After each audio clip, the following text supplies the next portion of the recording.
नमस्कार आदाब, आप देख रहे हैं नेशनल दस्तक। आपके साथ मैं मोहम्मद अफजल आलम।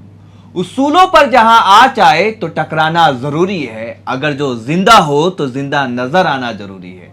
इस वीडियो का पूरा सार वसीम बरेलवी के शेर पर ही है। आज सबसे ज्यादा जरूरी और आवश्यकता अगर किसी के जमीर जिंदा होने की है, जागने की है, तो वो है पत्रकार, रिपोर्टर, अखबार और टेलीविजन मीडिया। देर आया दुरुस्त आया।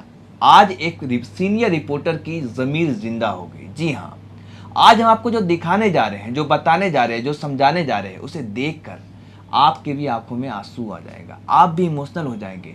जी हाँ, एबीपी न्यूज के सीनियर रिपोर्टर रक्षित सिंह ने जो कहा, उनको जरा सुनिए, गौर से देखिए कि आपकी मीडिया, आप जो सो कॉल मेन स्ट्रीम मीडिया है, वो आपको क्या दिखा रही है, किस तरीके से दिन रात मोदी की तारीफों की कसीदे पढ़ती है, और जो विपक्षी पार्टियां, उनकी बुराइयां, उनकी कमियां, और जो यहाँ तक कि देश की आम आवाम और जनता है, उसे खालिस्तानी, पाकिस्तानी, देशद्रोही, गद्दार यहाँ तक कह देती है।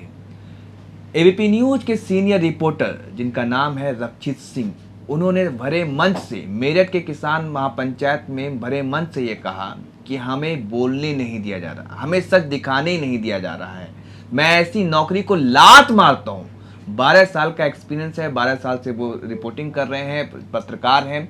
लेकिन उनकी बातों को जरा सुनिए। उन्होंने जो कहा कि 4 साल का मेरा बेटा है, अभी जब वो 20 साल का हो जाएगा, जब मुझसे पूछेगा, जब अघोषित इमरजेंसी लगी हुई थी देश में, तब आप क्या कर रहे थे, तब मैं कहूँगा कि मैं किसानों के साथ खड़ा हूँ।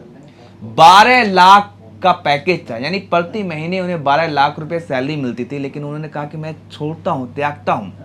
मेरा 56 इंच का सीना तो नहीं, लेकिन 5-6 इंच का सीना जरूर है, और मैं खड़ा हूँ पूरे दम से, पूरी ताकत के साथ सीना तान कर खड़ा हूँ। हो सकता है मेरे खिलाफ मुकदमे दर्ज हो सकता है मेरे ऊपर एफआईआर हो सकता है कि मैं जब सड़क पर चलूँ तो किसी ट्रक का ब्रेक फेल हो जाए, लेकिन मैं डरने वाला नहीं हूँ। मेरे माँ बाप ने खून पसीने की कमाई से, ईमानदारी की कमाई से जो पढ़ा लिखा कर मुझे इस लायक बनाया, किस लिए? उनकी बातों को जरा सुनिए। तो ये झोली है, झोली फैला के गांव गांव घूमेंगे, ठीक है? सीना है, सीना तान के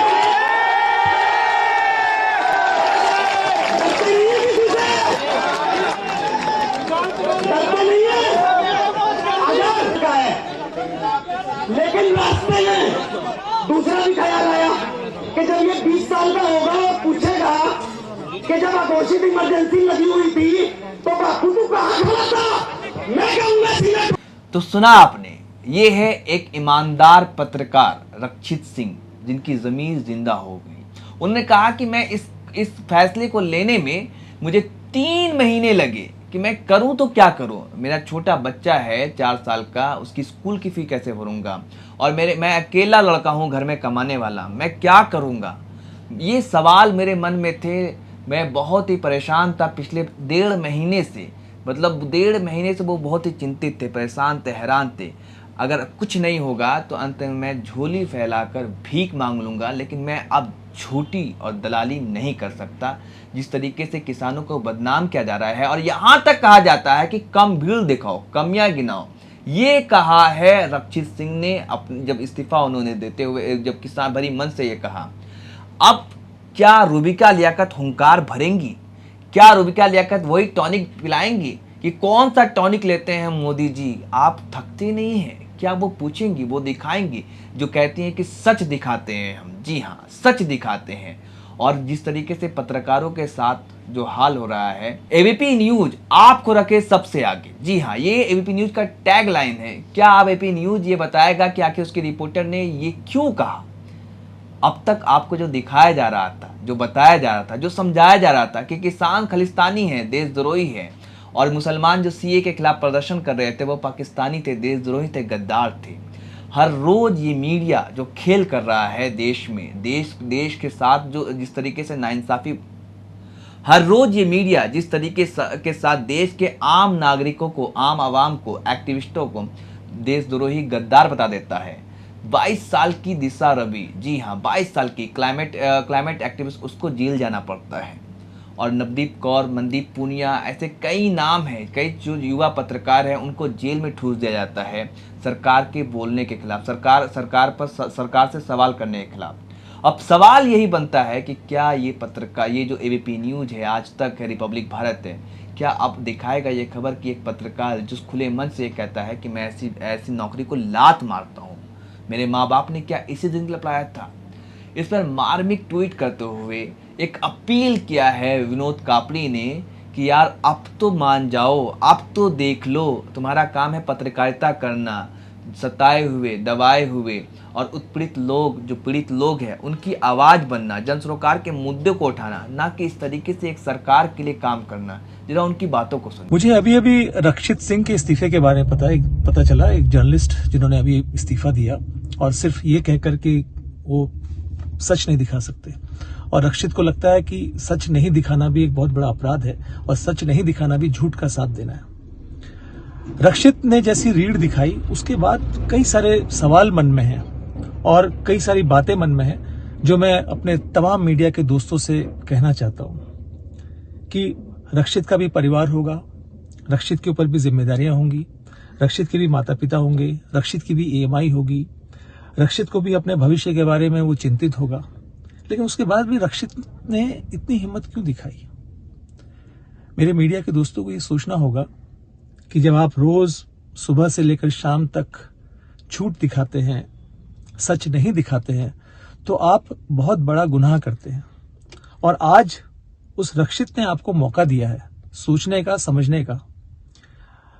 मैं ये मानता हूं कि हर किसी का परिवार है, हर किसी की जिम्मेदारी है और वो आपको निभानी है, ईएमआई है, लेकिन हमको ये सोचना पड़ेगा कि आपने अपने ये खर्चे, अपनी ये दुनिया, अपना ये साम्राज्य इतना बड़ा क्यों कर लिया कि आपको सब कुछ चाहिए। रक्षित को 12 लाख रुपए सैलरी मिलती थी, 32 साल उसकी उम्र रही होगी, 32-33 साल, 12 साल का उसका अनुभव है। तो रक्षित जैसा लड़का जिसका 4 साल का बच्चा है, जिसके पिता नहीं है, अगर वो इतनी हिम्मत कर सकता है तो आप क्यों नहीं हिम्मत कर सकते? आप क्यों नहीं कह सकते कि नहीं साहब अब बहुत हुआ, अब हम ये सच जो आप हमको दबाने के लिए कह रहे हैं वो हम नहीं करेंगे। हम लोग पत्रकार हैं, आप लोग पत्रकार हैं। जो सिखाया गया था वो यही सिखाया गया था कि आपको लड़ना है सच के लिए, समाज के लिए, लोगों के लिए, जो सताया हुआ है उसके लिए। लेकिन आप सताए हुए के साथ नहीं है, आप उनके साथ हैं जो सता रहे हैं।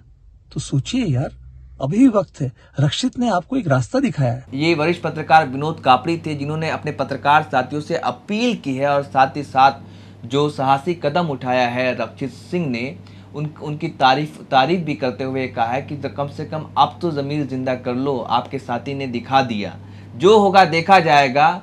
उनकी भी ईएमआई भरनी होगी, उनके भी बच्चे हैं, उनका भी परिवार है, लेकिन हाँ लड़ना होगा इस सरकार से, क्योंकि पत्रकार का काम होता है सरकार से सवाल पूछना, ना कि इस तरीके से घुटने टेक देना। जी हाँ, ये सबसे अहम और सबसे बड़ा सवाल है कि क्या हमारे देश की लोकतंत्र का चौथा स्तंभ जिंदा है या नहीं। आप देख रहे हैं बाखूबी कि आपकी मीडिया आपको कितनी सच्चाई दिखा रही है। बढ़ती महंगाई, बेरोजगारी, जो छात्र ट्विटर पे ट्रेंड करा रहे हैं मोदी रोजगार दो, मोदी जॉब दो, क्या एक भी खबर चल रहा है इस पर? ये एक गौर कीजिएगा। पेट्रोल की कीमतें बढ़ रही हैं, डीजल की कीमतें बढ़ रही है, रसोई गैस की कीमत बढ़ चुकी है। जो कहा गया था अच्छे दिन आएंगे, जॉब दिए जाएंगे छात्रों को, देश में अमन चैन होगा, शांति होगा, क्या सिर्फ पाकिस्तान और चाइना को लाल आंखें दिखा देना और उनकी बातें कर देना, क्या यही इस देश के काम लग गया? हमारी मीडिया पूरी तरीके से गोदी मीडिया में तब्दील हो चुकी है। और रोहिणी सिंह ने जो कहा था कि अगर सरकार को हराना है, इस सरकार को हराना है तो मीडिया को हराना पड़ेगा। दिन भर जिस तरीके से ये मीडिया मोदी जी की तारीफों में कसीदे पढ़ता है, कसीदे गढ़ता है, वो आप सब भली भांति देख रहे होंगे। अब तो यकीन कीजिए, अब तो आंखें खोलिए कि अब एक रिपोर्टर एबीपी न्यूज का वो ये कह रहा है कि मैं ये नहीं कर सकता, अब मैं झूठ नहीं दिखा सकता, झूठ नहीं बोल सकता। इन बातों को आप जरा देखिए और गौर कीजिए। जो टीवी एंकर जो एसी रूम में आराम से बैठकर आपको खबरें पढ़ रही हैं, जो रिपोर्टर धूप में, बारिश में परेशान होकर रिपोर्ट करता है, उनको किस तरीके से कितनी परेशानियों का, कठिनाई का सामना करना पड़ता है। और यहाँ तक कि जो लोग हैं, जो आम आवाम है, वो भी गोदी मीडिया करके उनको जलील करते हैं। लेकिन दिलीप मंडल ने यह कहा है कि अब मैं चाहूंगा कि जो एंकर्स है वो बाहर सड़क पर आए, सड़क पर उतर के देखें, तब उन्हें पता चलेगा कि क्या वाकई उनकी कितनी इमेज है, कितनी इज्जत है। जलील तो बेचारे वो रिपोर्टर होते हैं जो ग्राउंड पर जाते हैं। तो ये हकीकत है इस देश की, इस मीडिया की। ओम थानवी जो वरिष्ठ पत्रकार रह चुके हैं, उन्होंने ट्वीट करते हुए आज एक एडिटोरियल लाइन को शेयर किया है। उन्होंने कहा कि ये देश हमारा जो है वो लोकतंत्र से तानाशाही की ओर आगे बढ़ रहा है, और किसी भी तानाशाही सरकार जो हुकूमत होती है उसका सबसे पहला कदम जो होता है वो मीडिया पे कंट्रोल करना। जो मीडिया जन सरोकार की आवाज़ उठाती है, जो जनता को न्याय दिलाने का भरोसा दिलाती है, वो आज मीडिया पूरी तरीके से मौन है, खामोश है और चुपचाप तमाशा देख रही है और कुछ भी नहीं, और सरकार की पिट्ठू बन चुकी है। और इस वीडियो को मैं अपील करूंगा आपसे कि ज़्यादा से ज़्यादा लोगों तक पहुंचाएं, दिखाएं कि अब पत्रकार खुलकर सामने आ रहे हैं और कह रहे हैं कि हाँ, हमें झूठ दिखाने को कहा जा रहा है। हमसे ये कहा जा रहा है कि ये किसान नहीं, ये खालिस्तानी है, ये दिखाओ। जी हाँ, अब तो वो पत्रकार खुलकर एक्सपोज कर रहे हैं। ये वीडियो को ज़्यादा से ज़्यादा लोगों तक पहुंचाइए ताकि देश हित में, राष्ट्र हित में लोगों को पता चल सके। और आपको ये वीडियो कैसा लगा कमेंट कर जरूर बताएं। धन्यवाद। नेशनल दस्तक की आपसे गुजारिश है कि अगर इसको बचाना चाहते हैं तो नेशनल दस्तक को सब्सक्राइब करने के लिए रेड कलर के सब्सक्राइब बटन को दबाएं, फिर बेल आइकन की घंटी दबाएं। नेशनल दस्तक को बचाने के लिए बहुत जरूरी है कि हर खबर को शेयर करें, लाइक करें, कमेंट जरूर करें।